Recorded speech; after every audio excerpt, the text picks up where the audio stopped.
Okay. Hey, everybody. We're about to start. Here we go.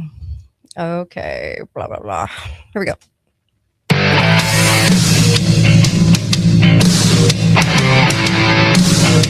Maskers, if you're useless and you know it, clap your hands. That Kate Daly Show starts now. Georgia sheriff is a little upset about a flock camera they found in the woods. I'll let you take a look at it. I hope you're happy with this. It was to keep our kids safe. That's what this is about. And you went and done this. I want you to know I'm offering $1,000 reward for information that will lead to an arrest and who done this. And to all you people out there about the flock cameras that say, oh, they're watching us, or they control our every move. Well, this is proof. We had to look for this and find it in the woods. We will be placing another one there. You have cost the county money that we will have to buy another camera to replace. And this one that I replaced with, it will have video capabilities where if it is tampered with, it will. I think all our society is run by insane people for insane objectives. You know? And I think that's what I sussed when I was 16 and 12, way down the line. But I expressed it differently all through my life. It's the same thing I'm expressing all the time. But now I can put it into that sentence that I think we're being run by maniacs for maniacal ends. You know, if anybody can put on paper what our government and the American government, etc., and the Russian, Chinese, what they are actually trying to do, you know, and what they think they're doing, I'd be very pleased to know what they think they're doing. I think they're all insane. You know, but I'm liable to be put away as insane for expressing that. You know, that's what's insane about it. We're all bored now. But has it ever occurred to you, Wally, that the process that creates this boredom that we see in the world now may very well be a self-perpetuating, unconscious form of brainwashing created by a world totalitarian government based on money, and that all of this is much more dangerous than one thinks? And it's not just a question of individual survival, Wally, but that somebody who's bored is asleep, and somebody who's asleep will not say no. See, I keep meeting these people. I mean, just a few days ago, I met this man whom I greatly admire. He's a Swedish physicist, Gustav Bjornstrand, and he told me that he no longer watches television, he doesn't read newspapers, and he doesn't read magazines. He's completely cut them out of his life because he really does feel that we're living in some kind of Orwellian nightmare now, and that everything that you hear now contributes to turning you into a robot. We're in a lot of trouble.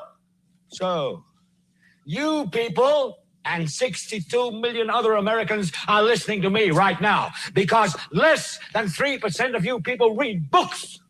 Because the only truth you know is what you get over this tube. Right now, there is an entire generation that never knew anything that didn't come out of this tube.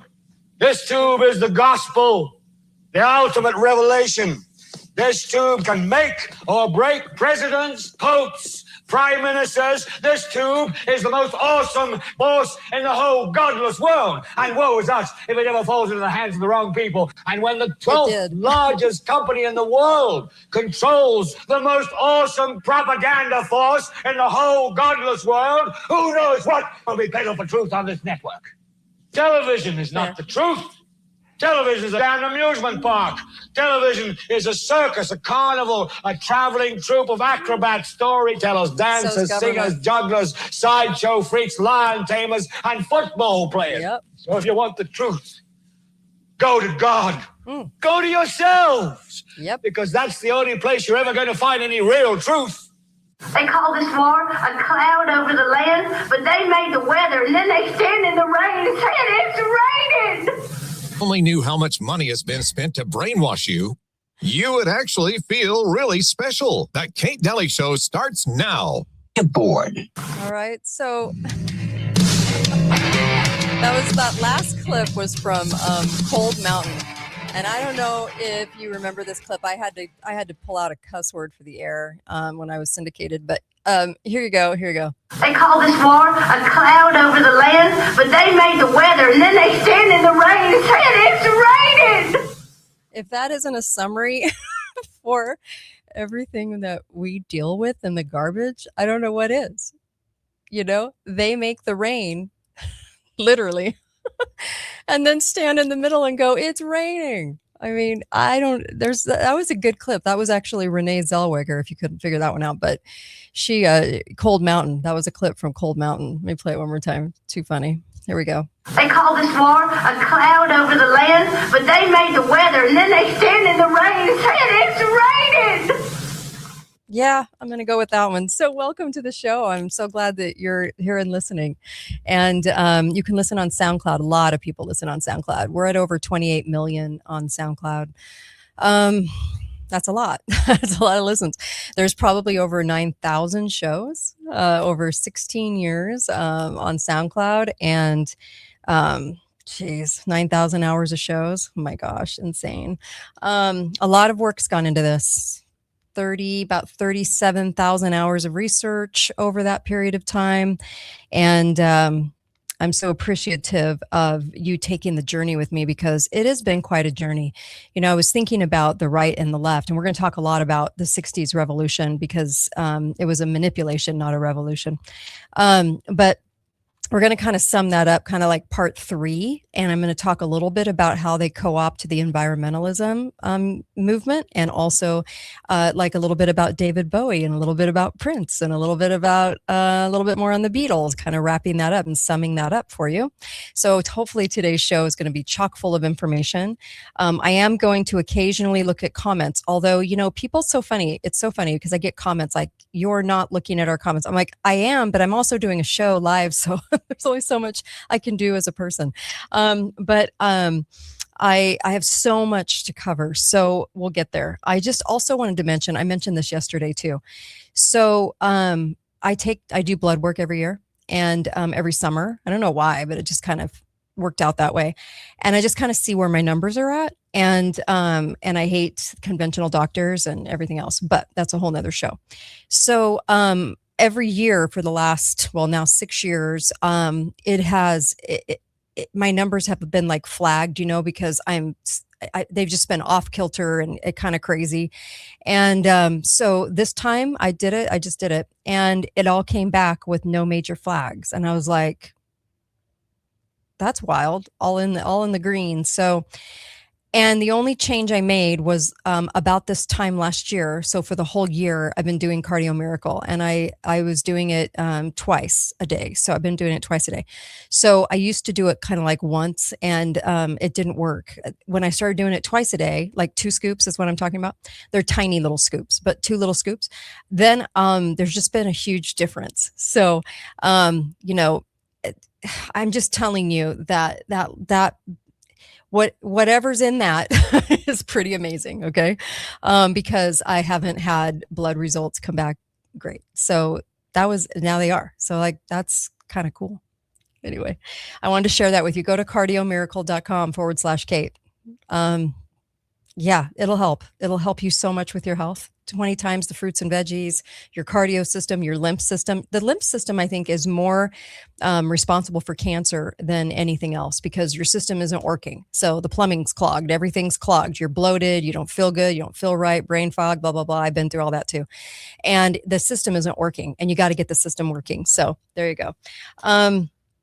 Okay, so let's kick into this, because this is kind of interesting. I also want to talk a little bit about Buddy Holly and that plane crash too, and of course the day the music died. Okay, so very interesting. I hope you like today's show. So just looking at the comments, hello everybody. Yeah, I'm talking lymph nodes. Yes, everything. Yeah, clogged. So crazy clogged. So yes, that's usually it's like the segue with cancer. So you got to keep the system moving and going and unclogged. So your body's trying to get rid of a lot of waste. So, and we in America do not do any parasite cleanses. So thanks for the comments, and super appreciate you guys. So let me go here. I'm going to go back into this just a little bit before I get into David Bowie and Address and Prince and Dylan and everything like that, because this was a movement. The 60s was a hijacking, and we didn't see it. And if you take I wish I had a graphic for this, darn it. If you took a pillbox hat person, Okay. Think of Jackie O. Okay, in the 60s. Okay, pillbox hat, a lot of people wearing their gloves, their purses, they're walking around their little skirts. Okay. And then you put a hippie next to it. I mean, could you be more polar opposite? I don't think so. So we changed a lot, and we did it because it was propagandized to us, and it was manufactured, and it was paraded around by the media like crazy. And so this is why we bought into this change. It did not, let me say this again, it did not happen organically. Nothing about it was natural. Not one part of it. Okay. So we changed the hertz in music. I've talked about that because I did Beatles 1 and 2. We've talked about that. And then that was 53, and they brought on Elvis, and Elvis was very controlled, very manufactured. He never wrote a piece of music, nothing. Everything was given to him, and tightly wound. And then we had Buddy Holly, and we had, and Buddy Holly was actually a super big talent, actually, huge talent. And he was kind of like a music savant, but they got rid of him early. I really do think they got rid of him early. In fact, Waylon Jennings was part of his band, his new band, because the old band left. And Waylon Jennings was supposed to be on that airplane, by the way. But Richie Valens, was obviously killed in that accident, and then Bo was killed in that accident. So you had the day the music died. Okay, and so when I'm going back this far because I'm going to talk about this in a moment, and I want you to kind of think about this in a moment. The day the music died, why would that reference constantly be there? Okay, so they were ushering in a new movement that was highly controlled. So, yeah, I like Elvis too, by the way. Comments are coming in. Yeah, I like Elvis. What's not to like about Elvis? I loved Elvis. Love Elvis music. Love Beatles music. Like Buddy Holly. I mean, I like it all. But I'm not talking about what I like. It's kind of like I like Trump. It doesn't matter if you like him. You have to understand that this is all part of the theater. It's all part of the game. And so there were a couple of seat swaps on this plane, and these three happened to go. And I think more or less that Buddy Holly was more of the target.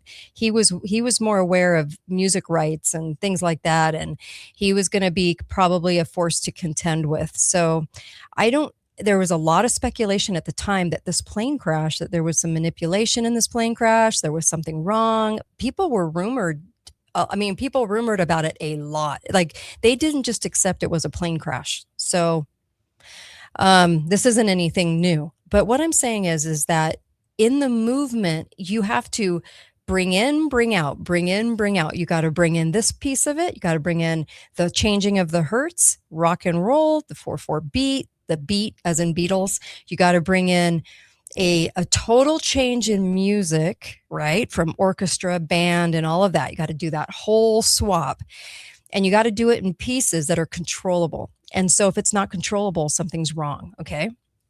Plane probably was tampered with. I don't know. There were rumors that there was a gun on board, and they couldn't prove that anybody had been shot, but there were some weird things about this plane crash. So if you think about it like this, as a piece to this puzzle, these guys are gone, okay? And with that brought a whole new piece of the puzzle, and that was the manufactured Beatles, okay? And boy, were they manufactured. So if you haven't seen part 1 and part 2, you probably should, because it's very interesting how they got their start. And if you do believe that a couple of teenagers playing My Bonnie Lies Over the Ocean, because they didn't have any original sound, music, or talent, got picked up by an unknown manager and who'd never been in the music industry, but had the president of Capitol Records on speed dial, and got them into a worldwide act, and the most advertising for a worldwide act within 6 months.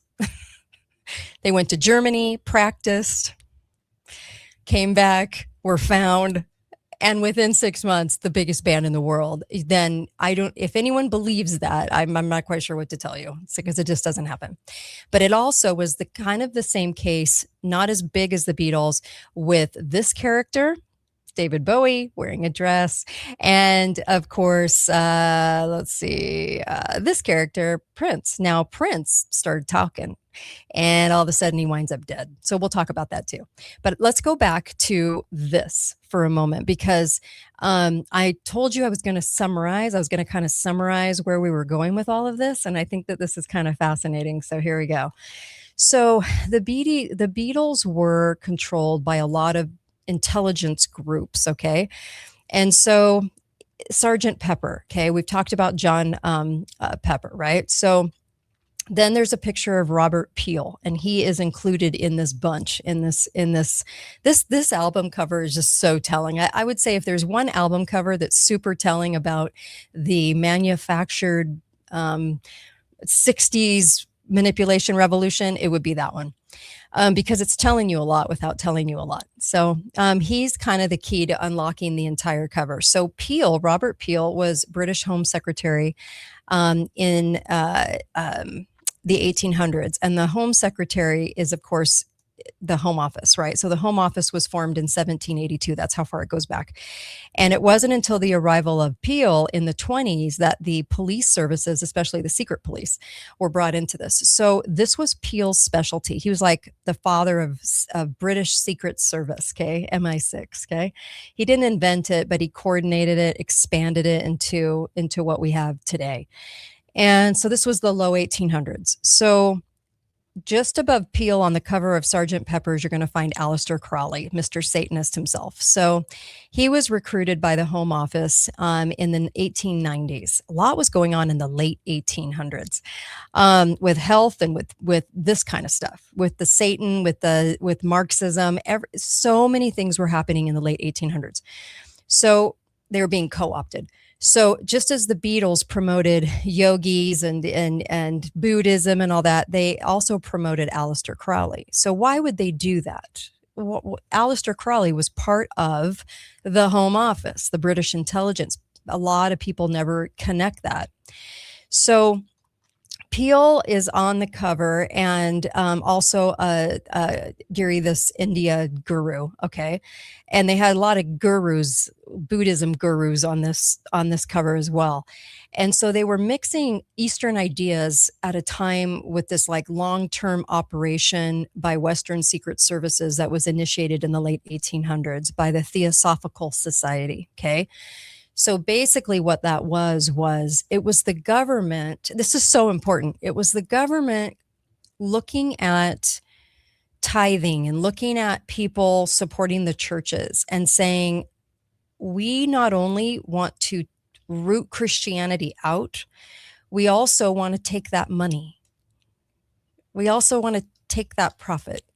Okay, and get people away from that. Okay, so they're not spending their money there, but maybe kind of coming in to co-opt it with lots of different groups and so forth. So if you kind of think about it like that, they were a little jealous of not only the churches helping the poor. That was our answer. It was neighbors and churches. It wasn't the government.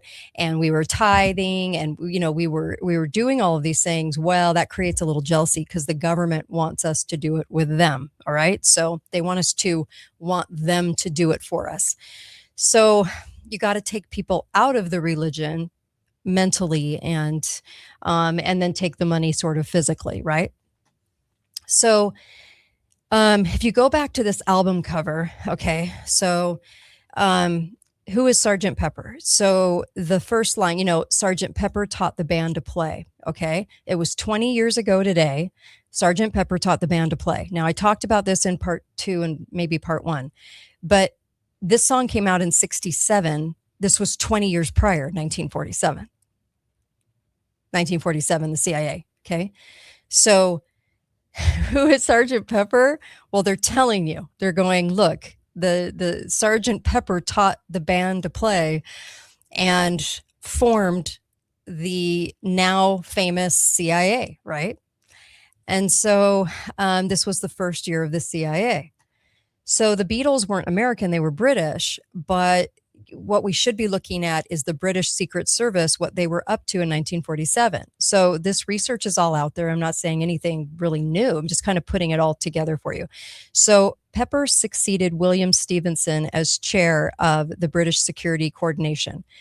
So Wikipedia now admits that it was a covert organization set up in New York City in 1940 with the authorization of Winston Churchill, another one of the club members, to mobilize pro-British opinion in the United States. It was a massive propaganda campaign, right? Now you have to realize this is only 150 years post us in a revolutionary battle with the British. So they now are bolstering British, right? These are long-term plans taking place here. So to mobilize the pro-British opinion, they have to have a massive propaganda machine. And it was mobilized here by the Rockefeller Center. So it was supported by the OSS, which was the precursor of the CIA. That's what the CIA used to be. And then it was a front for the British security, right? Which was the British Passport Control Office. Remember, passports, you're mailing yourself to another country. Do you guys know what a passport really means? It means you're literally mailing yourself. Anyway, notable employees of the British Security Service and Center were the creator of Charlie and the Chocolate Factory and Willy Wonka, Ian Fleming, James Bond, the screenwriter of Doctor Who, Dorothy McLean, the Findhorn Foundation. We have David Ogilvy, which was the father of advertising. All of these people worked for this office. Okay. So you can see that the propaganda campaign kind of extended itself and had all these tentacles. And then now, as we see, went into popular music. We just didn't know it at the time that this is where it was going to be headed for the 60s, sudden change, 180, complete 180 in America. So the Beatles themselves are telling you that the British security taught the band to play, which means that EMI, George Martin were involved. George Martin was considered the fifth Beatle. He was one of the handlers of the Beatles. And I would assume, even though it's not written, that Martin was with the BSC, right? So they were mobilizing pro-British opinion in the United States, okay? And what was going to be more pro-British than the Beatles, of course?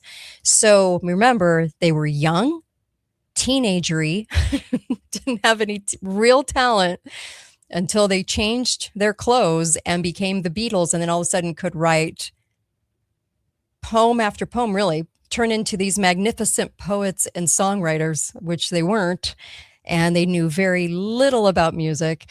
And then you go into what the Beatles became.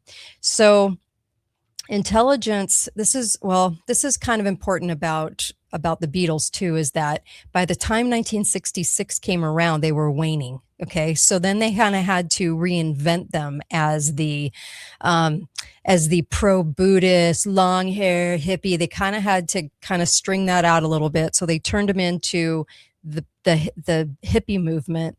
And then of course that line that was said, we're more popular than Jesus now, that quote, that came out. And then, I mean, it caused them to wane. People didn't like that.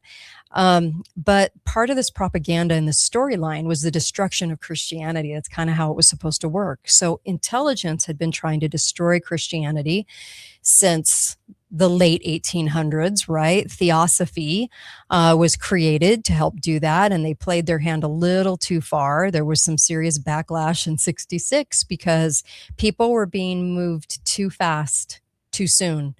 And they were literally it was so manufactured that people were like, wait, what? What's going on? Not everybody, but there were people that were like, what in the world is going on in our country? Kind of like what people think now post-COVID. Same kind of reaction, because it's like, what the hell is going on? Like with people, I feel like we're walking around with zombies, it's bizarre out there. But there was a little bit of that reaction here. And so rather than quit, intelligence decided to kind of reinvent the Beatles. They did this new repackaging. They pushed them off on Buddhism. They tried to pick up as many people as they could on that train, get them to do LSD. You know, Lucy in the Sky with Diamonds, Lucy L, Sky S, Diamonds D, LSD, right? Push LSD. And I don't think it's any accident that the song's initials have that. So I think there's always tells. So many of the 60s bands were then turned into drug pushers on purpose, kind of like the Doors, and you had all these groups that were coming along that were really pushing drugs. And so a lot of these songs that were written for them were there to push all of this, push you away from God, away from family, away from roots, be a Rolling Stone that just picks up moss, do your own thing, and use these drugs, right? So a big diversion, right? It was just a huge, like, change in America. And then, then you had Brian Wilson's reaction to the release of the album in 1967. We're told that Brian Wilson of the Beach Boys went into a funk because British intelligence had just beaten American intelligence at the propaganda game. They worked together all the time, but there was just this stronghold of the British intelligence here. So Pet Sounds was the U.S. entry into the competition for the greatest album manufactured by intelligence, but it was pretty successful. I know people go back and they consider Brian a savant and that he did all this, but I actually do think there was manipulation there.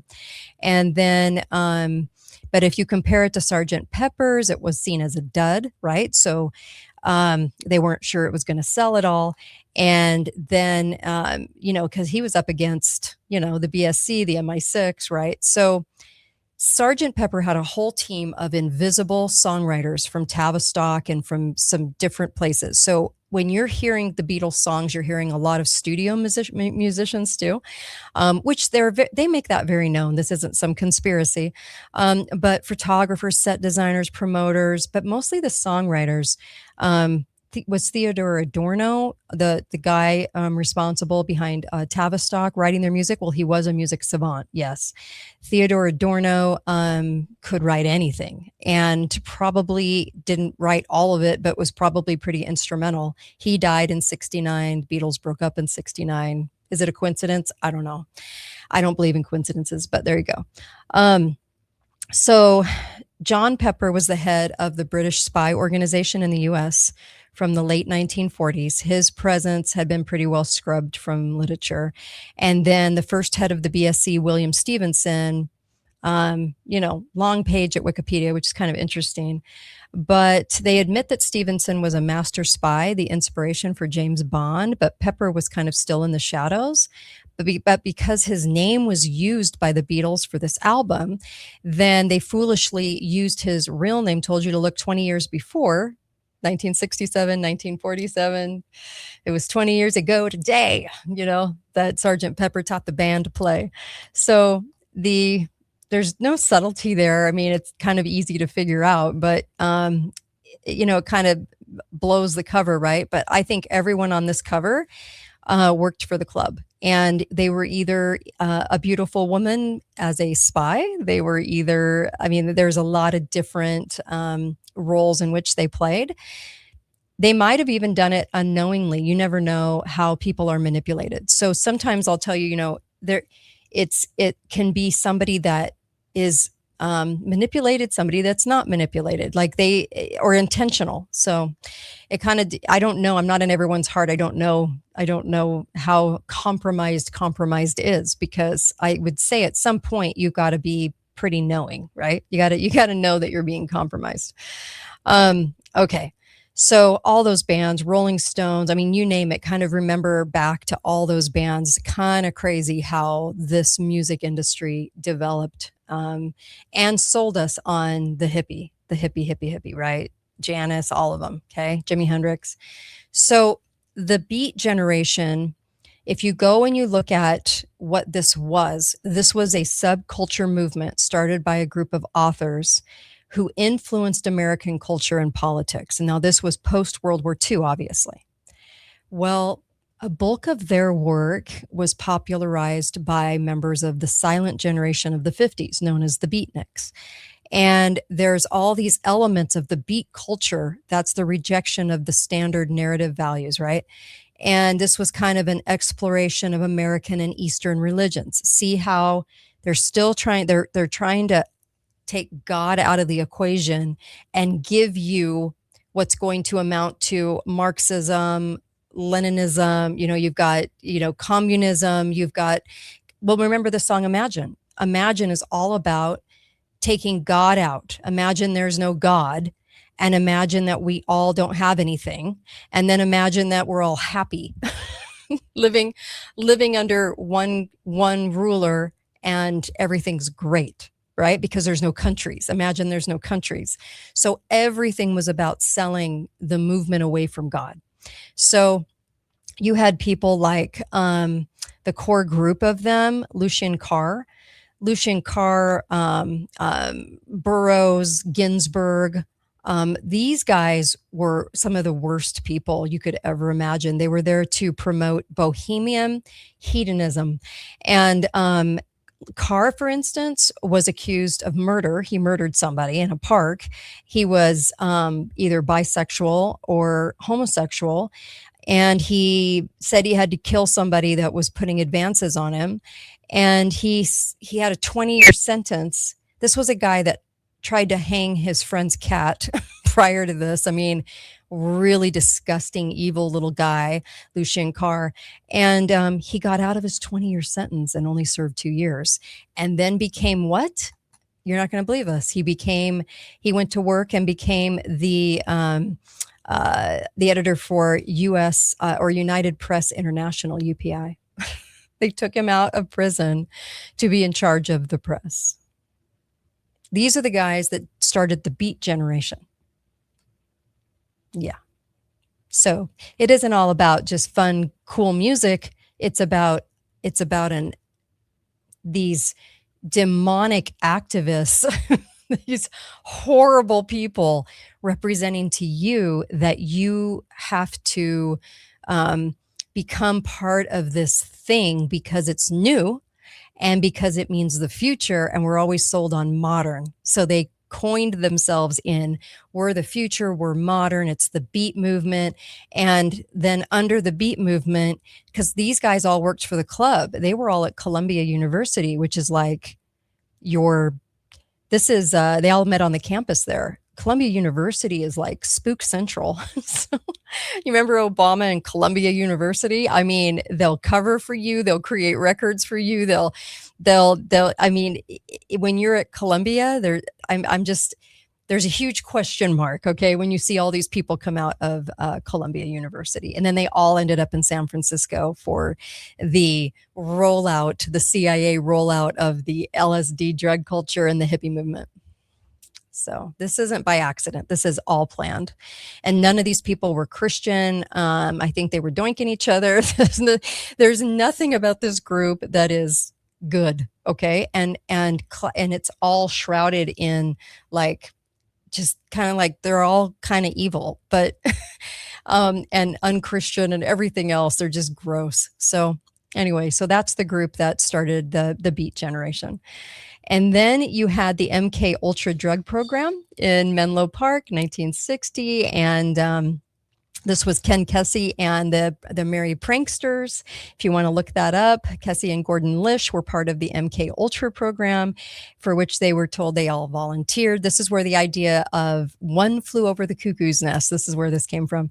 And this will take you to Tom Wolfe's book, Electric Kool-Aid Acid Test, which was in 1968, continued the CIA's plan to sell LSD to hippies, and therefore shortcut any activism against the war. It was also their kind of transparent attempt to derail the hippie activist movement. And then you had this like arc of the entire 60s movement. And then we find that the Rockefellers, remember I talked about art, right? How art was kind of drug into this during this fake Cold War that we're told that happened against Russia. It wasn't. It was a Cold War here in the United States against our brains. That's what the Cold War was. They should have called it brain war. If they were being honest anyway, they would have called it brain war, because the CIA, the intelligence agencies, were responsible for brainwashing, and it had nothing to do with Russia at the time. People think it did. It didn't. I'm after all the research I've done, I'm like, are you kidding me? It had nothing to do with Russia. Russia was just what they used in the press. So the Rockefellers were behind modernism. Remember, everything is sold as modern, future. Are you part of this new revolution? You want a revolution. Okay. We didn't, but they're telling us we did. So this actually came from the Independent, and some of this came from Miles Mathis, by the way, too. I just wanted to give him credit on this too. So there were Nelson Rockefeller, okay, Vice President Nelson Rockefeller. Love that Rockefeller, right? No. Is he married to a man? Because it looks like a man. This is a man who could have gotten any woman, but man, I tell you, those Rockefellers and those Rothschilds were married to some pretty ugly women that look like men in dresses. I'm just going to throw that out there. So just go do a search. You'll see what I mean. Very masculine. So Nelson Rockefeller's mother had co-founded the Museum of Modern Art. And so they were calling it, the president is what was called the Mummies Museum. Rockefeller was one of the biggest backers of the abstract expressionism. We were going to free ourselves. We were going to kind of direct attention and make certain kinds of art now popular. They were going to remember the Congress of Cultural Freedom is the CIA. It's run by the CIA, and funds were diverted there, I think laundered, but diverted through that. And so you had art and music all being changed. Even Eisenhower was like confused by what they were calling modern art, It was weird. They were promoting this weird new art. If you think about this, what did we just have, right? The gala, right? Where everybody shows up in the weird ass clothing of whatever they're showing up in a box. I mean, it's just weird, right? And so the Met Gala is like, it's kind of like the result of all these decades of moving in this very weird direction. All I keep thinking of is like Capital City and the Hunger Games. So it's like everyone looking as weird as they can possibly look. So this is so weird because it goes into like Rockefeller conspiring with the CIA to promote modernism. I actually think it's a lot of money laundering through art. I think it lends itself into trafficking of children. So we had, they were doing it prior to the Cold War, but then it was being promoted as part of the Cold War. So there were the Rockefellers supporting modernism as far as back as the 1920s. And then Russia was an ally up until the end of World War II. And then the Independent then contradicted itself in its own article, which was an indication it was trying to kind of spin the story. And then you notice that Rockefeller calls abstract expressionism free enterprise painting. And then this is kind of like newspeak. Abstract expressionism is being promoted by the CIA. It's the opposite of free enterprise painting. And the CIA has always been about control. And so I could get into that heavy, but I'm not going to because there's more stuff I want to move on to. But this was definitely part of the game. But I also think that it was there to become it's kind of like several departments in government, a lot of departments in government. I think it's more money laundering than anything else. This was too. And I think it was just to promote this. So, all right. So I could go into so much here, but I'll save that for like another show, I think. So let's get into this. I want to play this for you. Here we go. Here we go. A long, long time ago, I can still remember that music used to make me smile.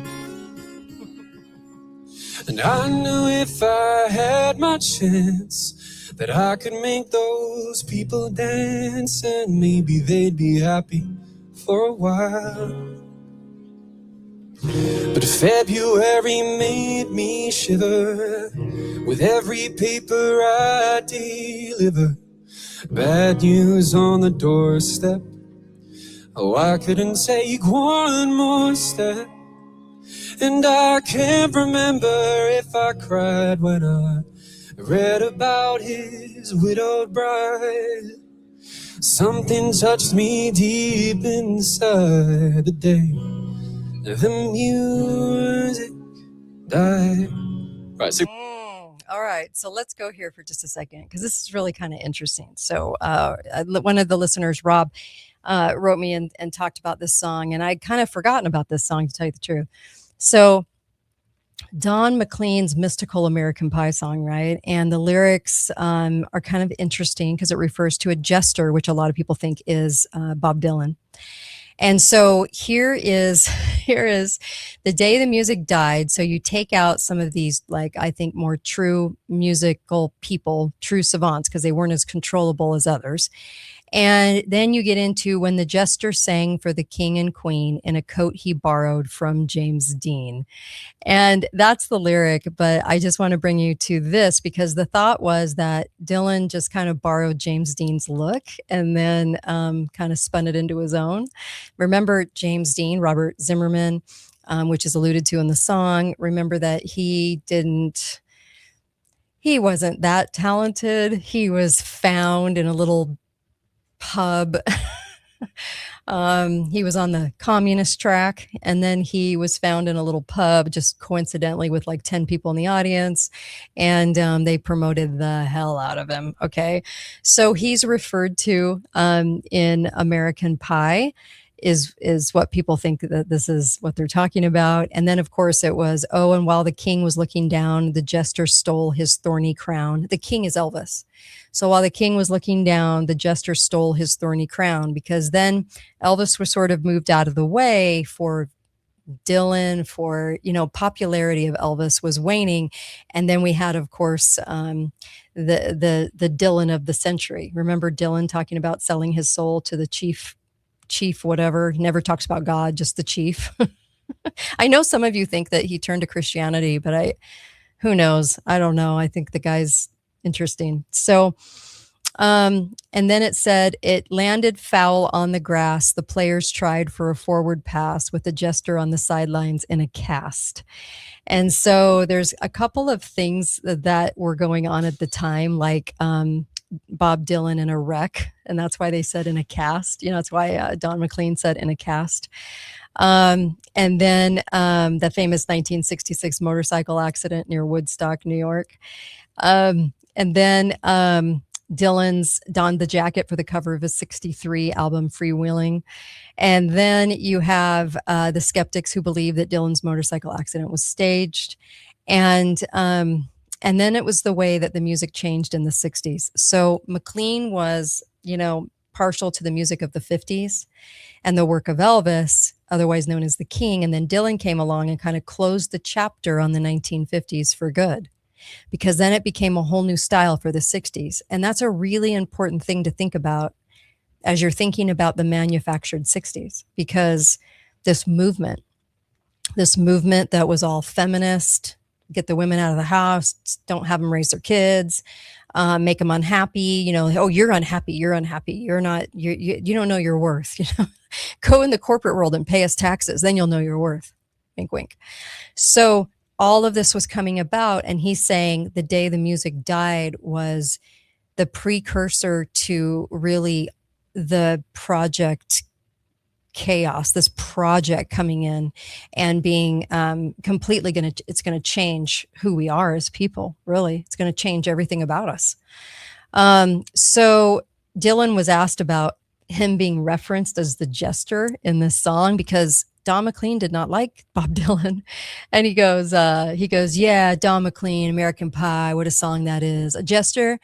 Sure, the jester writes songs about masters of war and a hard rain's a gonna fall and it's all right, ma, some jester. Now, I don't actually think he actually wrote a lot of that music. I think just like the Beatles, the music was written for Dylan, but that's me. And he goes, I have to think he's talking about somebody else. Just ask him. So kind of interesting. All right. So now I'm going to bring aboard this guy. David Bowie in a dress.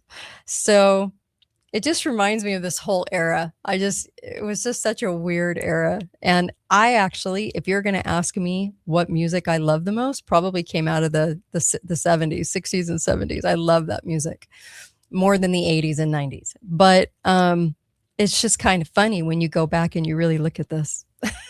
This is what they were selling us at the time. So David Bowie, oh man, where do I start with David Bowie? So he was extremely young, the big promoter of modern art. Okay. He had a large collection. He was constantly promoting modernism. And he was kind of interesting because he was very young and he was just sort of found, right? So the part about Bowie that's odd is that he was usually when they're young like this, like the Beatles were young, everyone's so young, right? And if you look around right now, let's just say you know a 17-year-old and this 17-year-old is really talented. What do they first have to do right now in our time? They have to get it out on YouTube. They have to get a natural base, right? They got to play some places. They have to get known a little bit before somebody would ever even notice them. And usually on average, they're playing for about 10 years before people really find them. But in the project of manufacturing musicians, that never happens. So you have Bowie, who was super young and turns into like Ziggy Stardust and sort of selling all these things. As far as that, he was 22 years old. I don't think he was writing his music. If you go and you really dissect what he was writing at the time when he was 22-year-olds usually don't write that well. So go back and look at the lyrics. You'll see what I'm talking about. I think he was kind of a project. Yeah, he was living with Angela Barnett, whose father was Colonel George Barnett. Notice the rank of colonel. And he worked, he worked for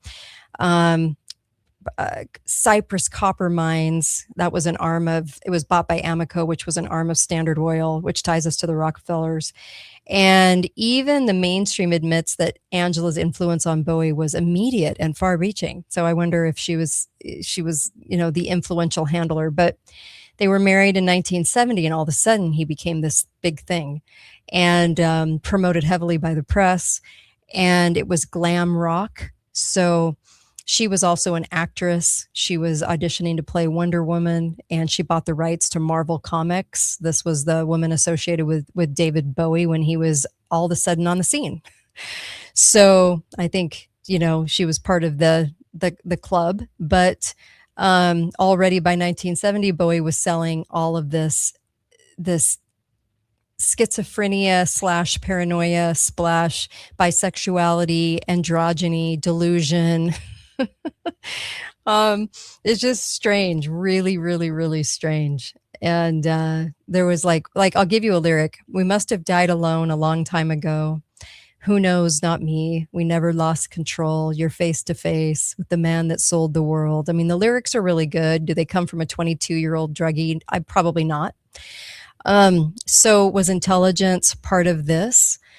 Very much could have been, I would think. They usually get them pretty young. And yeah, I could go on and on. It was really weird. Jim Morrison was being sold as the poet, but actually Bowie was supposed to be the poet. So it's kind of weird. This part was kind of strange. But also strange was Bowie's A Song for Bob Dylan. Bob Dylan comes back in from 1971, Hunky Dory. And this is kind of crazy because it links Bowie, Dylan, and Leonard Cohen. So yeah. Cohen also wrote for Dylan, by the way. I mean, I think Cohen was actually a decent writer. He was totally liberal, but he was a decent writer. And he wrote for Dylan. And what do Bowie and Dylan have in common? Well, musically, nothing. Style, nothing. Bob Dylan isn't wearing a dress. But Dylan would probably do homage to Woody Guthrie, who he was pals with, right? The communist Woody Guthrie. But why would Bowie do an homage to Dylan? So the song is addressed to Robert Zimmerman, his real name, and his Jewish name. And so, the writer's probably Jewish as well, highlighting this name, which could have been Cohen. And so that's why I say that I think the music was way more manipulated than we think. And then you go back to David Bowie's label Mercury, which guess who owned Mercury in 1970? That was Philips Records. Philips Records was the one that recorded the Beatles, the first stuff that came out of the Beatles. Philips, just like Sam Phillips for Elvis, this was the Philips in the UK, out of the Netherlands, and the Philips family connected all the way back to 1818. Karl Marx. Marx's mother was the aunt of Frederick Phillips, who founded Philips Electronics. And all these people are so connected. And then connected Philips to Dutch intelligence. So anyway, moving on. It's just strange that he would have paid homage to Bob Dylan. So, usually you pay homage to somebody that, you're, I don't know. It just was strange. They had nothing in common, but then again, part of the project. So that's probably why. Yeah. Okay. So moving on. I know this is just, it's so crazy. It is so, I'm just reading some of the comments. Sorry. Yeah. Look, there's so much of this. If I got into Prince and his ties, family ties to Raytheon, there's just so much here. He was very young too. Prince was super young and one of the only people to ever be presented with a contract where he got all the control at 18. When have you ever seen that happen? Because it doesn't. That's why. So Prince was kind of an interesting one because he had some, there were some big holes like in his father's page. There's big holes in his brother, Prince's half brother, Alfred Jackson, his background. They say that the brother was the one that influenced Prince, but he couldn't have been because he was away. And Prince was so young. So there was all these, Prince's father was supposed to be a plastics molder at Honeywell Electronics.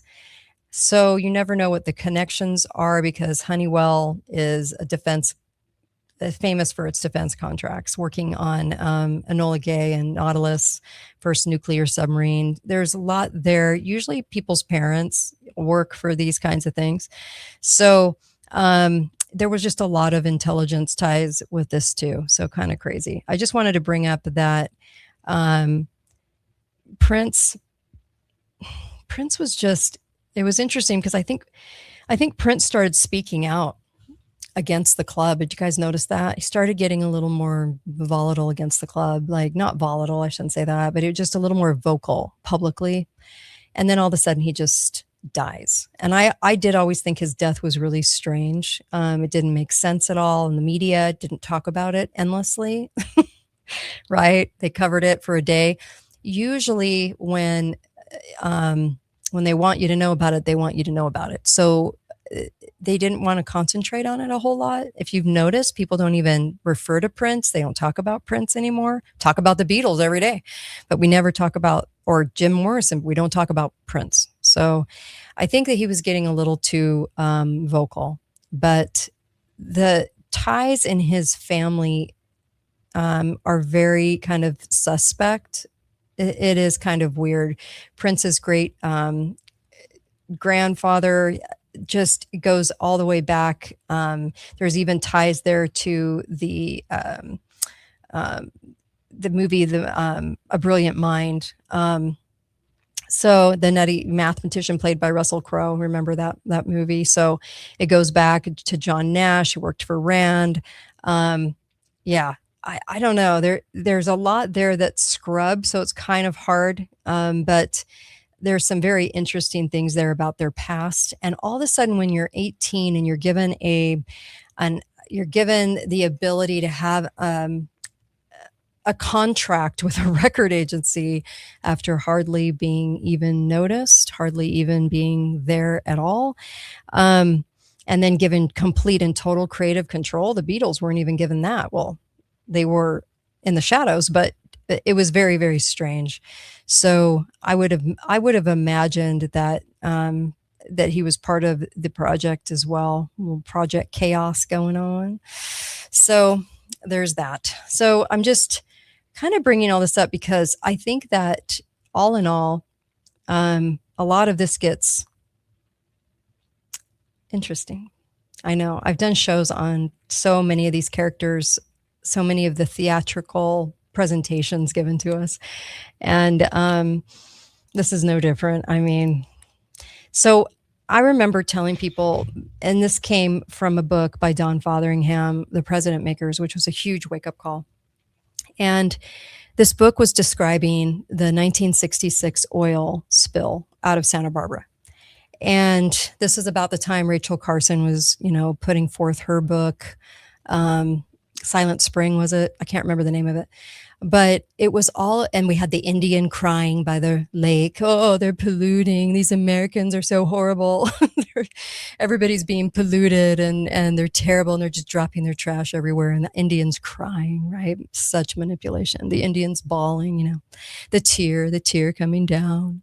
And all of that was by design. And what's strange about it was the spill could have just been cleaned up and they could have just legally gone after the company, but they turned it into the start of a movement. So I actually think it was done on purpose, the 66 spill, so they would have a reason for people to go, oh, everybody's just toxic.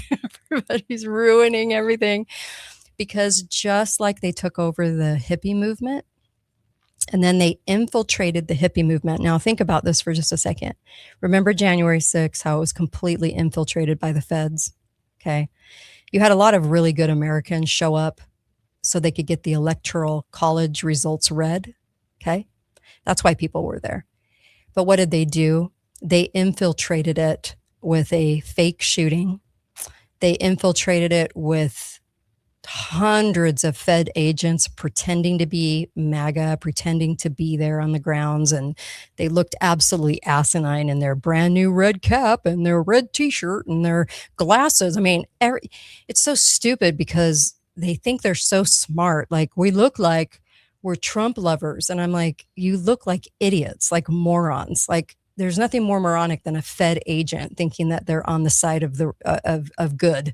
Anyway, they all show up cloaked, right? And anyway, so every movement is infiltrated. This is why I never join groups. This is why I don't join any type of we're the new patriot freedom fighter group. We're the new constitutional group. I'm like, I love the Constitution and I love this country. And I'm very, very conservative, but I will tell you that every group is infiltrated with a bunch of feds.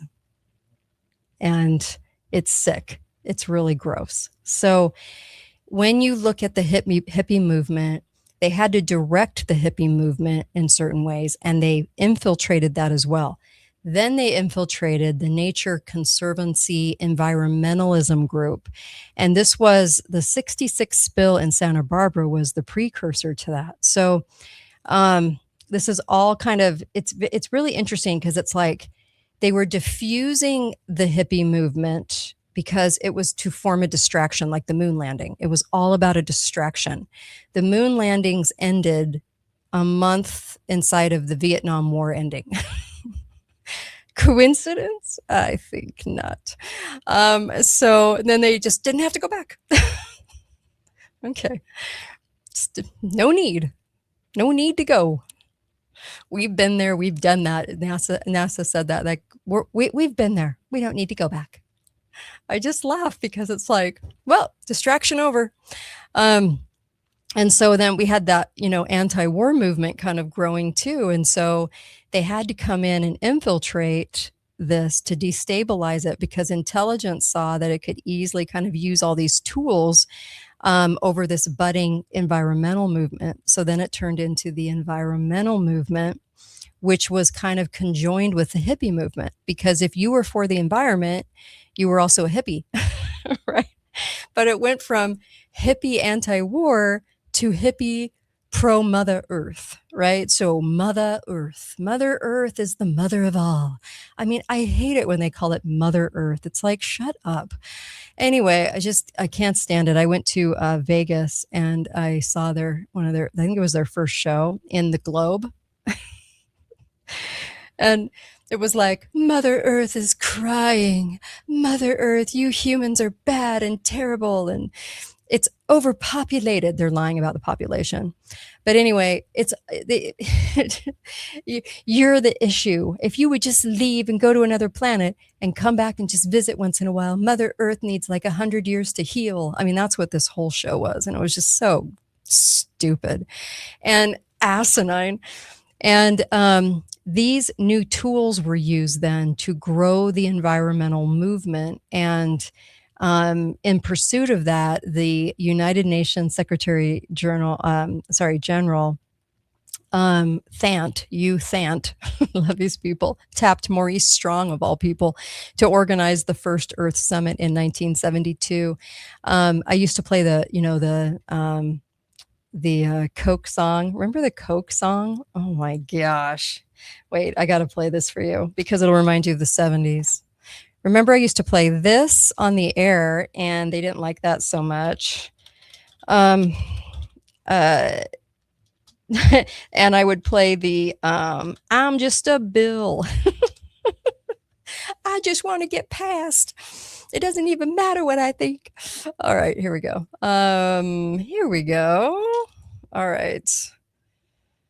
Hold on just a second. But this will bring you right back, because the first Earth Summit was the biggest joke ever. I mean, it was like, let's take all of these tools and put it into the massive climate change to buy garbage. The world a home and furnish it with love.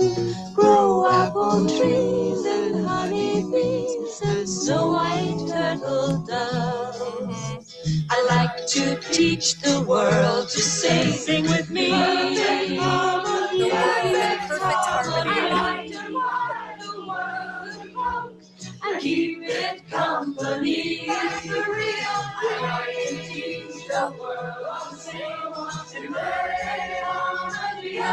It was like a picture of like the UN. Every race, everybody. Right? Oh man, if that wasn't selling the 70s Earth movement, I don't know what was. And the Earth movement was started by a murderer. I mean, anyway, so the guy behind it, I mean, stuffed his wife in a closet, didn't he? And they finally found her corpse. But anyway, the whole thing was, it was just so disgusting. Like, they started this whole thing on such a lie. And the Earth Summit, Maurice Strong was behind that. So that's got to tell you pretty much volumes about where we're at with all of this. But it was utilizing the same tools. So now you have people that go to the grocery store and they take everything and they buy it in plastic and then they bring their cloth bag. Okay. What do you say to people that do that? I mean, I don't even know. I don't have words. I'm like, do you realize what you're doing, or we're just going to ignore that? Okay. Anyway. All right. So I don't know. Maybe it's just the targeting of the idiocy. I have no idea. I don't know. I don't know how they do it, but they get people to buy into the plastic straw in the bag. And I mean, they're saving the earth. And I love this because this is the one question. I've mentioned this many times on my show over 16 years. And that is, how has climate change actually affected your life? Because I'm assuming if you're watching this, you've been on the planet, 30 years, 40 years, 50, 60, 70, 80, 90 years. How has it actually affected you? Oh, but it's going to. It's coming. It's coming for you. Okay.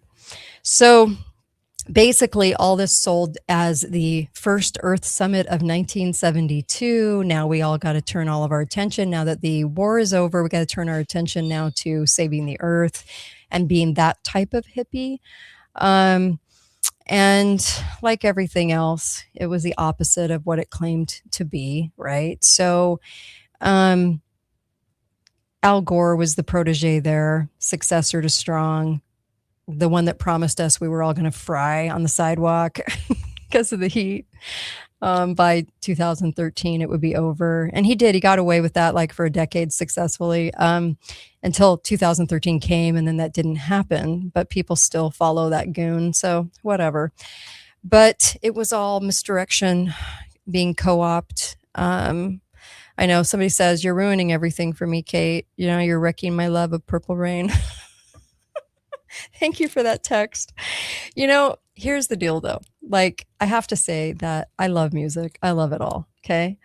You know, my high school reunion's coming up, and Purple Rain was a big deal when I was in high school, right? And Prince was, and everything else. I still love all the music. I don't not love it less because of all this. I just understand it more. I understand why they had to co-opt into this. I understand how they use the same tools. So you understand why this guy showed up in a dress of all things. You understand why people are co-opted like this and co-opted like this, and they're characters. They're characters that are being played out. And today we have a Taylor Swift who looks nothing like the Taylor Swift that started out writing country music.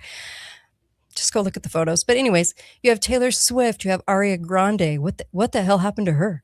You have anorexia is being sold as beautiful. It's being sold to us as beautiful. You have all of these celebrities that sell us on being a lefty loony. Okay. If you're at all conservative, you're shoved out of Hollywood. I think honestly, Frasier, what's his name? He's probably the only one. Frasier is the character I remember him as. But he's probably one of the only ones that he doesn't talk about it much anymore. Being conservative, you know, there's very, very, very few conservatives that actually are in Hollywood. You can't be, because part of the deal is that you have to promote what they want to promote. And that gets into, I think I did a show on this. Pretty sure I did, because I did a lot of research on this. But have you ever noticed all the celebrities? The celebrities all have these foundations, and these celebrities promote all the same types of foundations. A lot are in Africa.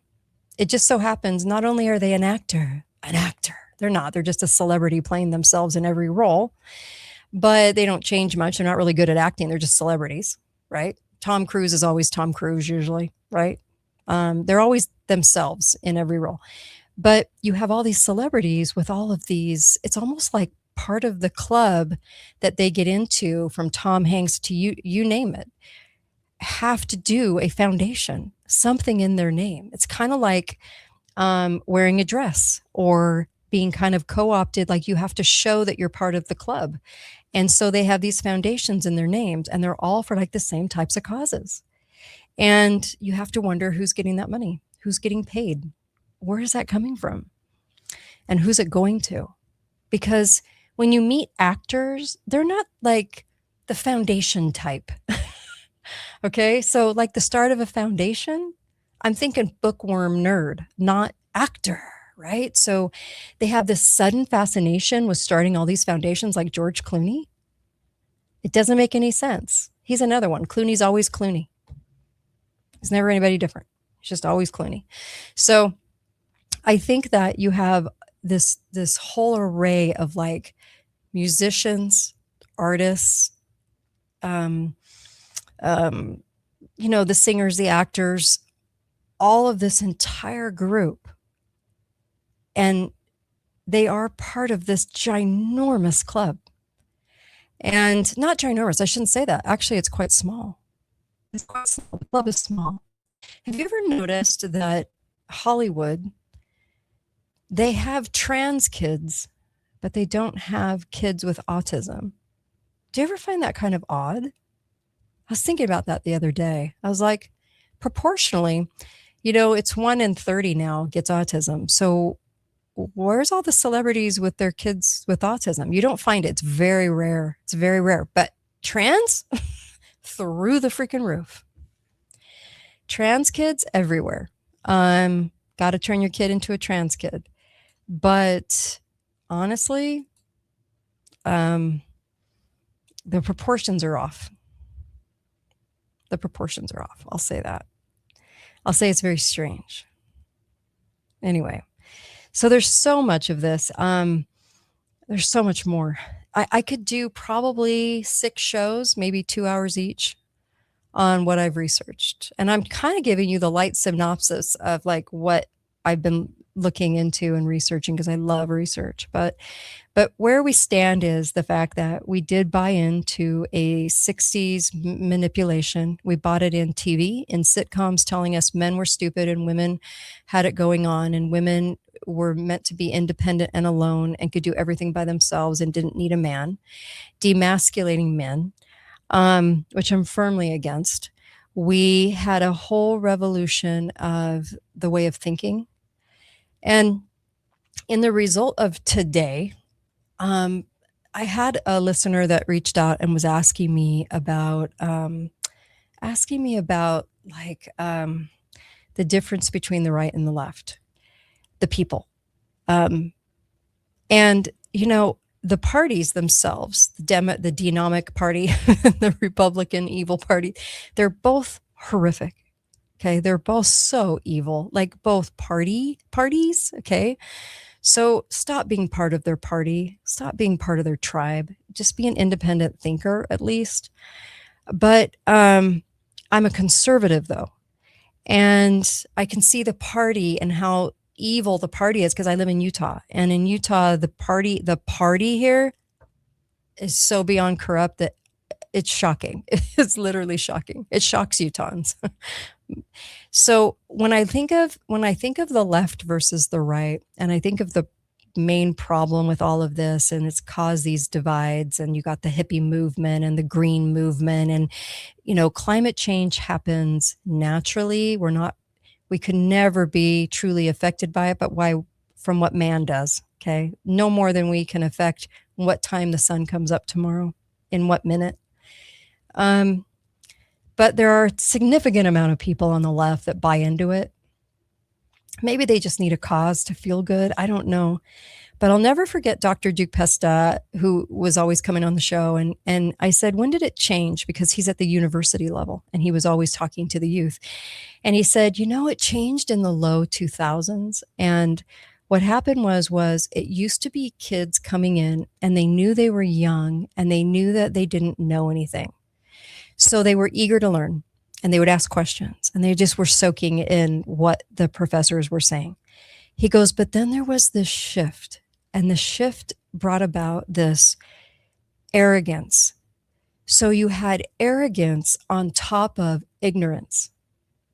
And when I look at the left, that's what I see. I see major arrogance on top of complete and total ignorance. And then when I look at the right, and I look at the party rats, the ones that are like, if our party gets in, everything that we do is perfect. And the only reason that we can't get what we want is because of the other party. Okay, that mentality is what I'm talking about. The ones that are like, I would say this is gullibility on top of blinders. Okay, left, arrogance on top of ignorance. Right, the far, like the ones that are just like, the party does everything right. If we go to war, it's right. Every move we make is right. And it's the damn left that's keeping us from it. Those people that are so intoxicated by the party that they can't see what's going on. They can't see the fakery in the theater. That is your gullibility built upon blinders. So that's how I kind of view both ends of the spectrum. And then there's a lot of thinkers in the middle that are going, and I don't mean in the middle like how they mean it today, because they want everyone kind of mushy middle. That's not what I'm talking about. I'm talking about the middle being, you can see the parties are controlling the elections through the deep state, right? So the parties pick who they want, their little players for their little fake football game going on in Congress and the Senate. It's all fakery. And you see these movements like the Green Movement, and you have Alexandria, who was a total con artist waitress who was picked, and she was an actress and she was part of a project to be able to pick a congresswoman and then promote them.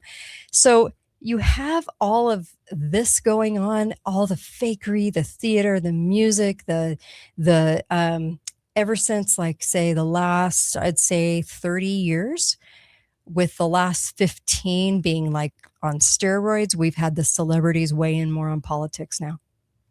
You could go back to the 70s and remember they were standing there with the Indians and everything else, but it was trickled in. But now it's like every celebrity, you got to know what their politics are. You have to understand who they're for. And I remember Kevin Costner. Kevin Costner was a total conservative, but by the time Dances with Wolves rolled around, all of a sudden he turned into a liberal and won an Oscar and his movie won. And what was he doing next? He was promoting all the Democratic presidents and holding parties for him to raise money, and then turned into a total liberal cat. So I'm like, wow, that shift was huge, because he used to be pretty conservative. So when I look at our conservative base, I see a people that are trying to be moral, that they're trying to say, here's humanity, here's humanness. Hey, don't murder somebody. Like, that's pretty simple. Like, don't tear somebody limb by limb, even if they're in the womb, don't murder somebody else. And then I see this cultural leftism that's kind of grabbing our youth, that says Republicans are all evil, and they're all like greedy. Terrible. I mean, it's a lot of these narratives, and all these narratives are infiltrated. They're all controlled. So you can't just be one thing. And so they've got us in all these boxes, and it's kind of interesting how it's all playing out. But I think the people that can see all of that, I think that we could have a chance. So you're saying there's a chance. We could have a chance if people could wake up, not on a grand scale, because truth never resides with the masses / asses. Okay. It's never a mass thing, but maybe possibly there's a lot that could happen if people were awake enough, right? It says, why am I so hostile toward Native Americans? I'm not. Why would somebody think that? I'm not hostile toward Native Americans. They used Native Americans to promote the green agenda with the crying Indian, who, by the way, wasn't even a native Indian. Well, I'm not hostile. I get the weirdest comments sometimes. Anyway, I'm not hostile at all. What I'm saying is that we are living in a society where things are faked. And I've gotten on this show so many times. I've told you when mass shootings are fake. I've told you about the 60s. I've told you, all of this research has accumulated in saying, look, when you study government, you're really studying just evil. You're just studying how Satan works. That's just really what it comes down to, that we're in more of a spiritual war than we want to think we are. And quite honestly, that's kind of at the root of what I study when I study all of this. All of these thousands of hours that I've spent studying has really just resulted in that. So, so the comment comes in, Dances with Wolves was not a liberal Democrat agenda. I never said it was. I said that he won the Oscar. Okay. I actually love the movie Dances with Wolves. I never said one time in this broadcast that it was a liberal Democrat agenda. I said that he won the movie and had to turn himself into a Democrat agenda promoter. Okay. That win, there was a price with that win. Why do people write stuff like this to me? I have no idea, but whatever. Look, it's all about, look at Hollywood. Okay.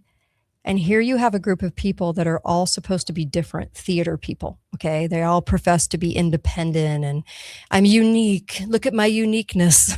Okay. And yet they all have the exact same political views. The exact same. Don't you find that odd? So get off your high horse about Native Americans, Indians. My gosh, I am not saying that at all. I swear people take my words and twist them, but whatever.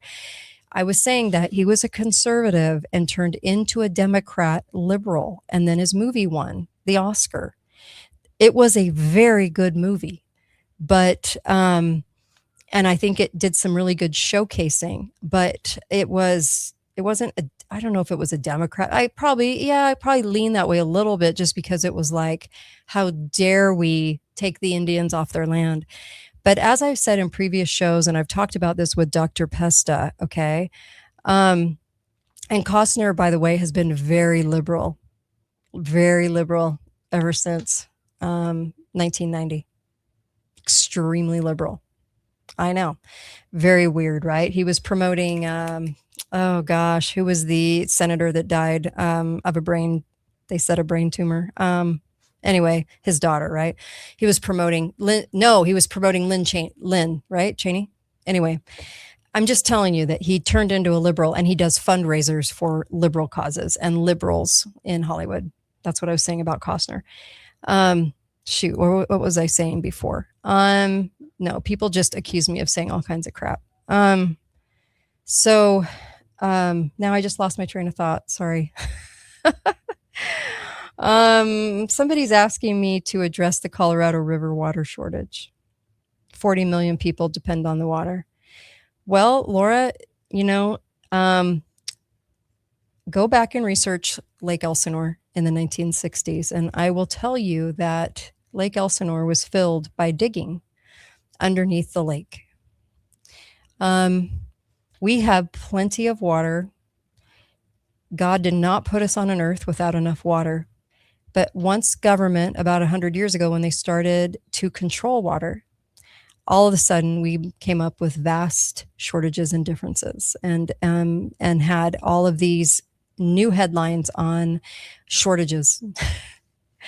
That's by no mistake whatsoever. So not one person in government that I've ever brought this up to, and I've done a lot of interviews over the course of 16 years, I've tried to get them to understand what primary water is. Primarywater.org. You can go there and you can look, primarywater.org. Okay.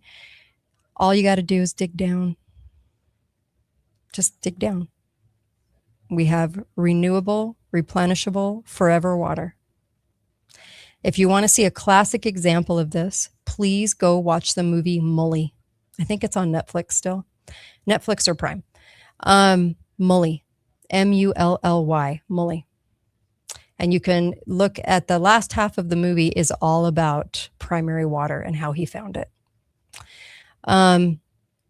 There's also a well that was dug by a person. I'm just saying, one of the skills you should probably know how to do is to find water, by the way. Water witching,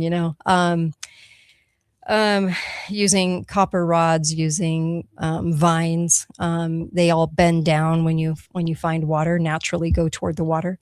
So this would be a really good thing to study, and know that we are not in a shortage by any means if they would just dig down. Another proof of result, if you want a proof of result on that, is that we drink water from wells that is supposed to be like bottled water, mineral water, that date all the way back to the 1400s. So if we can pull bottled water from there that we bottle, why don't you think we can keep doing that all over the place? We can.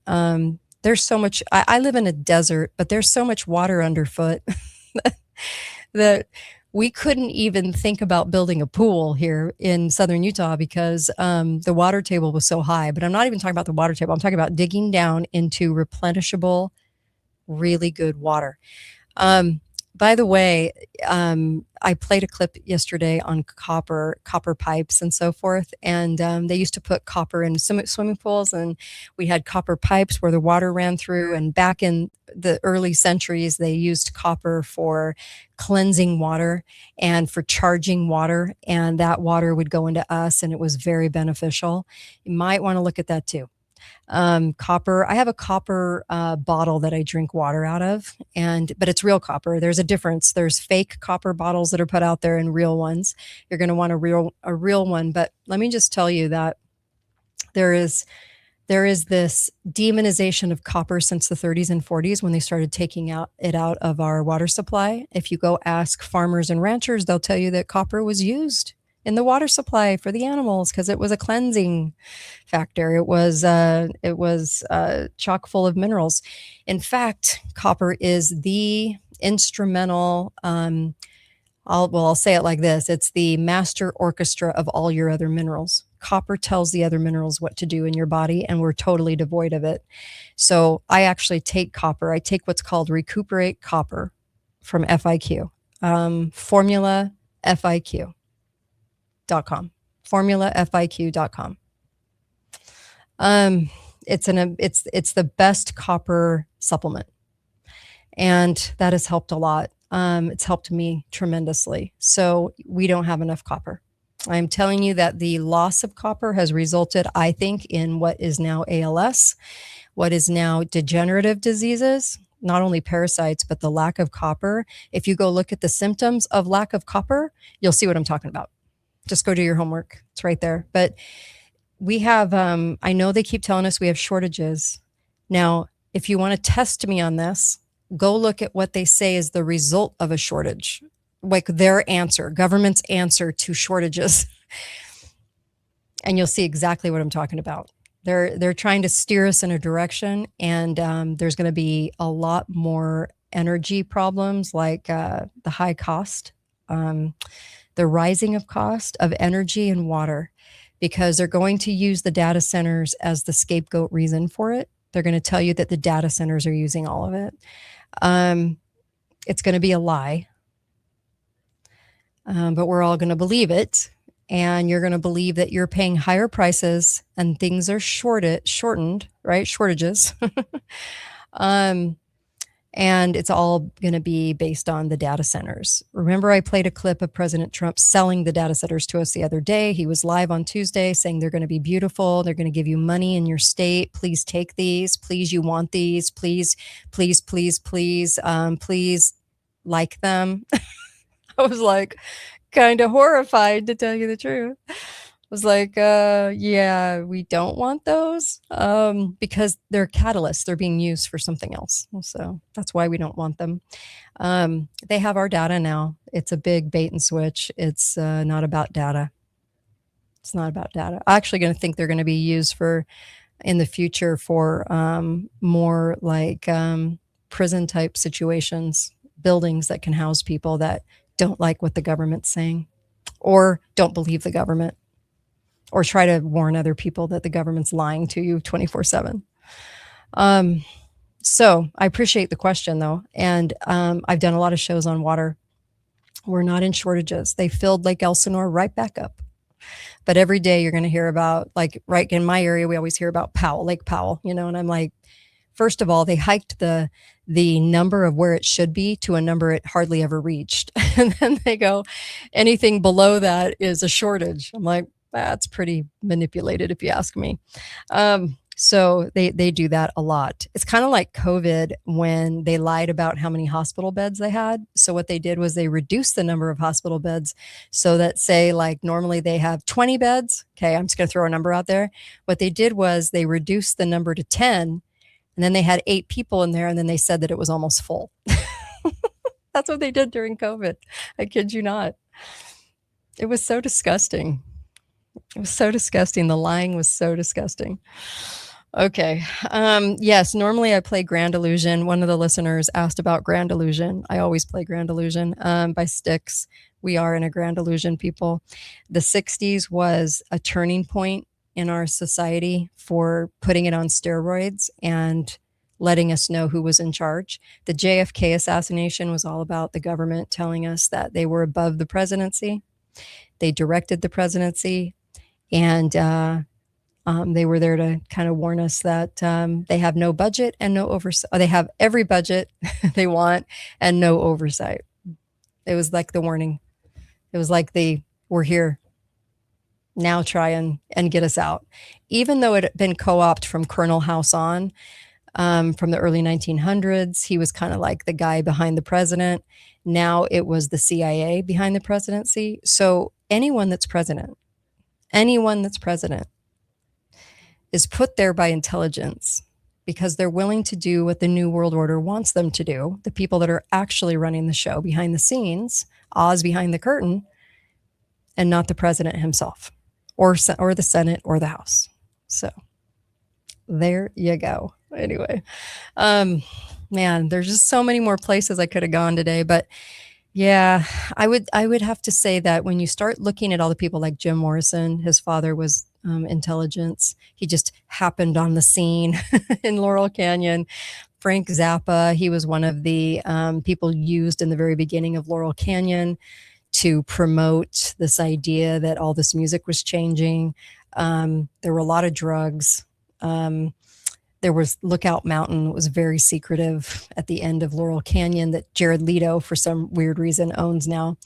Laurel Canyon in of itself was a project. And the 60s, all of those artists coming out of there were very controlled, extremely controlled. Even the Grateful Dead even admits they were like a CIA op. You know, we just are late to the party. We're just late to the party because why? Because we're enjoying the music. Who doesn't love the music? I love the music. You love the music. We all love it. And so, but it was meant to be that way. If it wasn't enticing, we wouldn't want it. Had to be good. But when the Hertz changed in 1953, and they changed it to a Hertz that was harder on the soul to listen to, we'll just say that, but more enticing, that's when they were able to really manipulate the beat movement, beat as in B-A-T, Beatles. They were able to move the movement in, and we were too busy enjoying it. And we were too busy kind of looking around and thinking that it was all natural, it was all like there to stay, and that it was coming up and people were just turning into hippies overnight. Manson, all of these people were all controlled. The whole Manson thing used the hippie thing to do murders, to create fear in the United States. Okay. I need to do a show on serial killers too. A lot of the serial killers are complete psyop manipulated personnel, kind of like an MK Ultra, and they throw them out there because they're creating the fear. The fear of everybody. You fear your kid playing in the yard now because somebody might take them. You fear everything, right? So a lot of that was brought on by fear. Out of the 60s, we got the lone gunman. We never had that before, really. Not like it is now. The lone gunman, the mass shooter. People don't usually just go and shoot up a school. Usually there was one, if there was a problem, there was one person they wanted to off them because of a disagreement or something like that. Very rare, but it did happen once in a blue moon in the 20s, 30s, 40s, 50s. And you get to the 60s, and all of a sudden now you've got into the 70s, you've got mass shooters.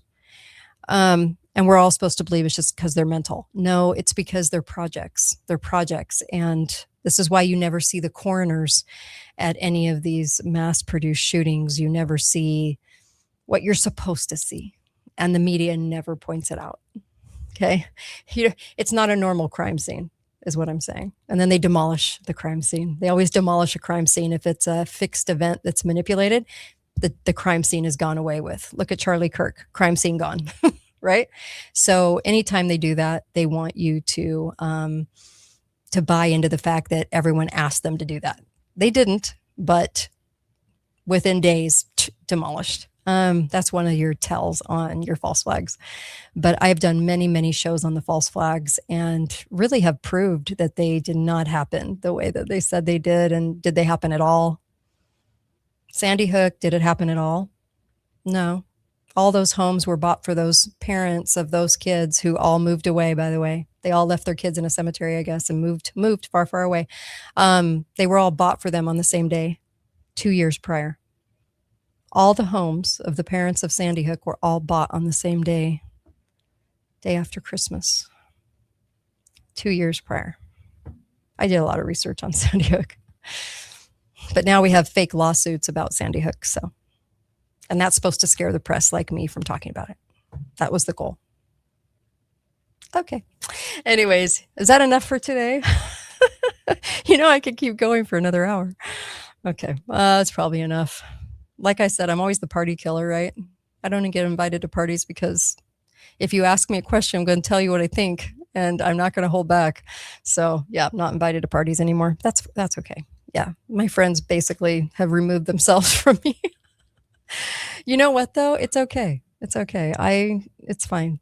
You know what? I'd rather just tell the truth and know that I could point all this stuff out and understand it. And I'd rather have that. So anyway, go easy now with Alex. I hosted the 4th hour for Alex for a couple of years. The question I think that got me off the air, though, probably, if I had to guess, was why is Trump running if he knows it's fixed? Why is he running if he knows it's fixed? It doesn't make any sense.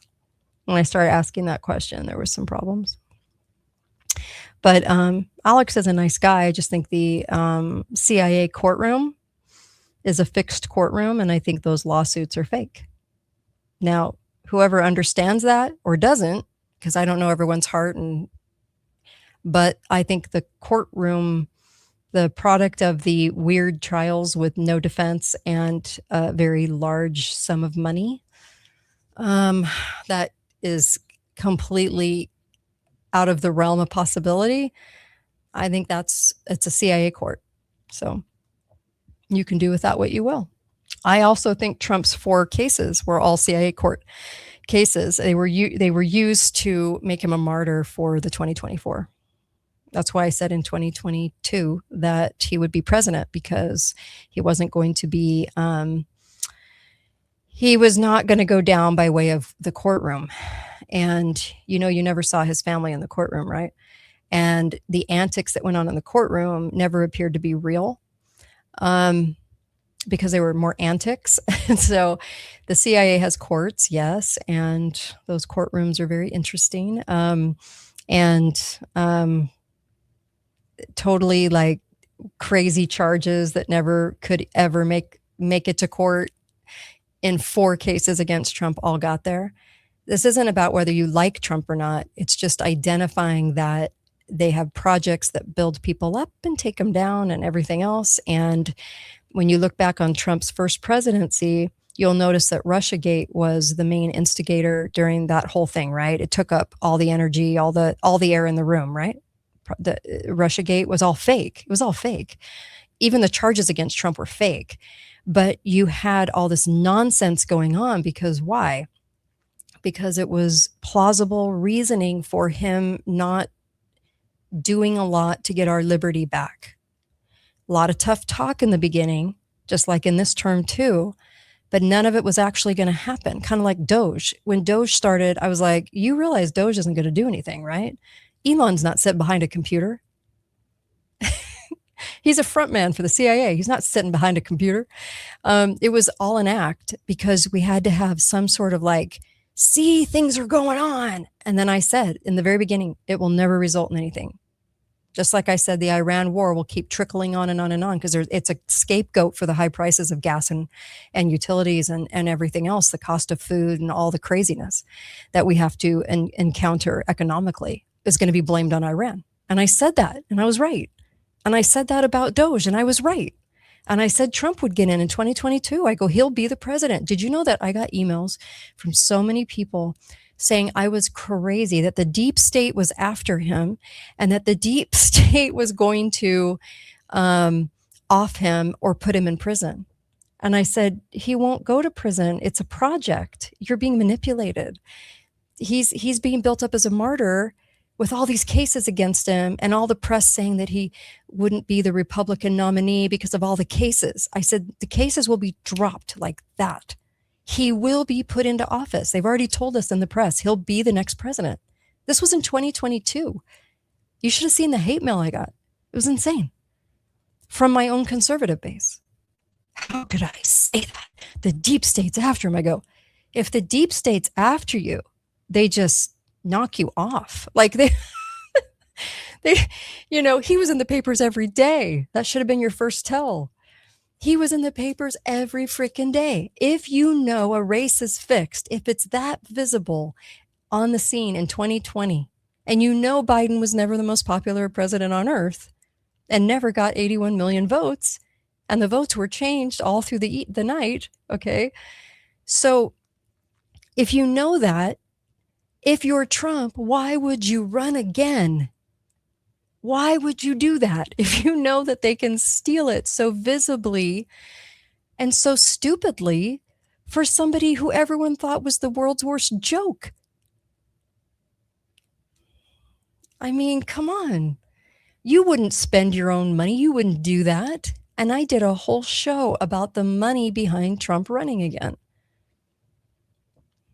And the money was actually going through an agency. It was like Romney was connected to that, even though Romney and Trump were at odds. Romney's a scumbag, but Romney and Trump were at odds. Whatever. They were not. It's all part of a project. So Obama's part of that project. Trump is too. Bush was too. Papa Bush, one of the early CIA directors of the project, New World Order guy, Clinton, stooge. Hillary was his handler. Bill was just the character of Bill Clinton, right? So yeah, there's just so much that we don't see because we are too accepting of the media. We're too accepting of the media. We believe everything they say. How did I know who was going to be president in 2022? Because odds were on our conservative side that Trump wasn't going to make it. So how did I know? How did I know Syria? How did I know the white hats were the bad guys going in and doing what they were doing? How did I know that? Because it came out as the truth several years later. But how did I know that? How did I know COVID was a project day one? And got on the air, and you can go verify it because you can listen to the shows. January of 2020. I go, this is a project coming on. They're doing something huge here. I didn't think it was going to be as big as it was, but I was right. And, you know, even on my conservative base, they were emailing me, telling me that, no, this one was real. And when I saw all my conservative host associates and friends building mini bunkers and telling everybody that this was real, and I was like, oh my gosh, all the media is just completely bought, like right and left. It's just all bought, but whatever. Anyway, I was shocked that there was no big media that was asking the right questions about it. And, but we called it out on day one and we were right. And we were right about the shots. And I had people writing me, telling me that I was endangering lives. I was literally endangering lives because this was a real pandemic, like in the Bible. Like, trust me, honey, if we have a biblical plague, the government will never talk about it. The government will either try to hijack it, could be, but you'll never hear it in the media 24/7. Never, because anything that's true, they'll never talk about. So hardly ever. So I knew it was fake from day one. And I want to be real. I'm not tooting my own horn. I'm telling you that if I can see all that, if I can understand that, then what I'm studying must be accurate. If I can tell you in March, okay, this last March, that Iran was never going to do anything, and that Iran was being used as a scapegoat for higher energy prices, which now they're admitting to in the press, that Iran is the reason for our energy prices going high. So if that's the case, then, and people remember back in May, I think it was April, it was like, remember that you know, that at 8:00 tonight, something big's going to happen over Iran. And I go, nope. Won't happen. It'll just keep trickling on. It'll be put out 2 weeks and then 2 months and then 2 weeks and then 2 months.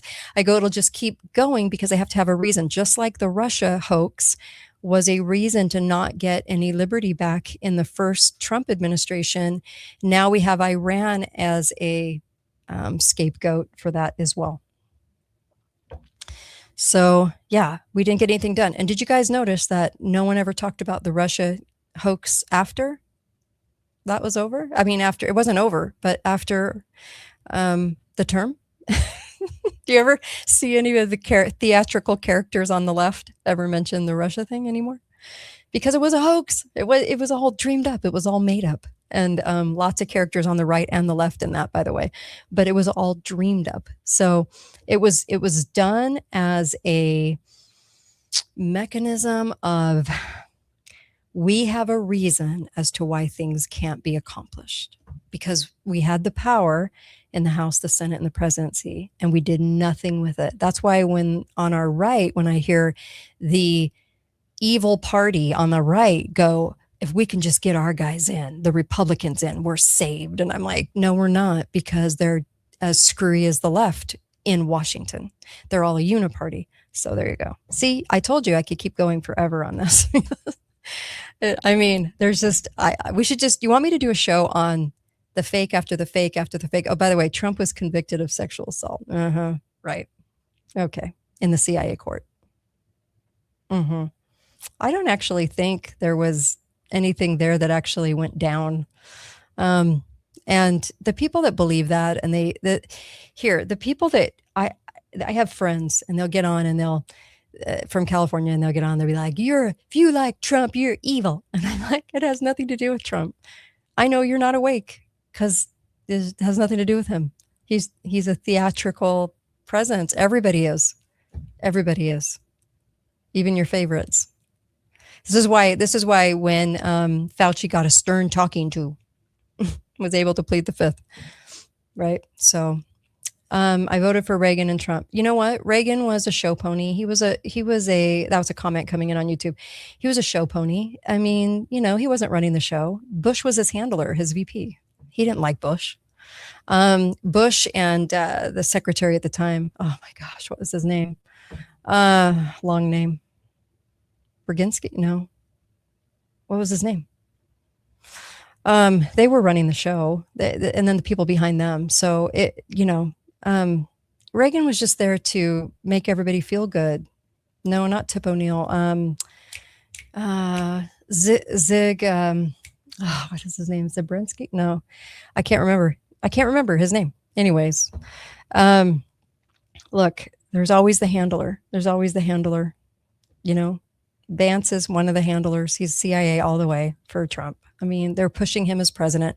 And I saw a post on Facebook by Glenn Beck the other day. I used to do a show for the Blaze, and he he goes, Trump is fighting the New World Order, and I'm like, okay. All the characters of the New World Order were on stage with him. He's not fighting anybody. I mean, there's no fight. It's just, this is so staged. People don't want to see that. Here's a comment. I appreciate Trump for one reason. I was able to partake in the rug that is Trump coin, and thanks MAGA for letting me take your money. Oh, honey, you're so not awake. The people that say this kind of stuff, they're so into what the media says, and they're so into like hating on Trump. I'm going to hate on Trump. I'm like, you don't need to hate him. He's a character. It's like saying that you hate the wrestler in the fake wrestling match. I mean, it bears nothing. I'm taking your money, MAGA. I mean, can you think of a more stupid comment than that? Jeez, people are so funny. All right. I appreciate you guys. Thank you. The ebooks, please go to katetalks.myshopify.com on the screen, please, and support the show by supporting the ebooks. And it's getting harder to do this show, and I've talked about that before, but it's costly, and when you're telling the truth, you don't get the resources of other shows the other shows get. So we're in a pickle, and it's going to just be on the people. If the people want to think and they want things presented, then great. And if not, okay too. Guess we like our freebies. Free media, which is just like free public education, right? Free government education. All has strings. It all has propaganda. It all has brainwashing. Free isn't free. MAGA are Nazi cowards. Oh my gosh. Are we really hateful? That's so funny. Oh, that person's so asleep. I feel bad for them. MAGA are Nazi cowards. You've been listening to too much CNN, honey. Too much media. Media is CIA. Yeah, it is. It's all controlled. It's all controlled. So all these people on here that are making all these comments on YouTube are so funny because they're so controlled by the media, but they don't realize it. You got to love that. I mean, it's so funny, right? Funny, not funny. I mean, it's kind of pathetic and sad, but I just feel bad. Oh, I just feel bad. Yeah, it's just, they're so asleep. Anyway, enough of that today. All right, that was a lot to chew on, right? I think so. By the way, my blood work came back amazing for the first time in 6 years. And that was because we're in 2026, right? Every summer I've been doing that since 2020-ish. So my numbers always came back flagged in certain areas. And then I started taking Cardio Miracle and I got all great numbers. I was like, whoa, that's the first time ever. Not one flag. So Cardio Miracle, is it a product that works? Yeah. Oh yeah. Cardiomiracle.com/Kate. Go there and get it. It's a great product. You'll like the taste too, but I love it. Anyway, and I talk about it on the show because you can actually get results from it. Thanks, you guys. I so appreciate you. Even you poor little pathetic people that are asleep and listen to the media frame your perception. You know, it really is all about perception. It's the left perception. It's created by the media. The right perception is created by the media. It's all about your perception. How you perceive truth, how you perceive fact, how you perceive history. And that's what they wanted. The project since the 60s and really since the 40s has been about changing what your perspective is and your perception of all of those realities. So this show tries to break through those, but I still notice comments that these people are so into their emotion and hell-bent on subjecting themselves to the brainwashing and then taking it in and believing it to form their own perception. So it's kind of like it goes back to Dr. Pesto when he said around 2000, kids were coming in arrogant, young kids. And he was like, arrogant? You're ignorant. Don't you want to learn? And they were like, no, I know everything. This is what reminds me of these woke people today. It's like they think they know everything. They're ignorant, but on top of that, they're arrogant. So it makes them non-learners. And on our right, we're too gullible, and we got to work on that because you think everything that's done on the right is going to be right. Ouch. Ouch. Woo. So we got to work on both and our perceptions. There's a lot of people with blinders on the right because on the right, it's like, no, just tell me something happy. And they can't understand the level and the depth of deceit.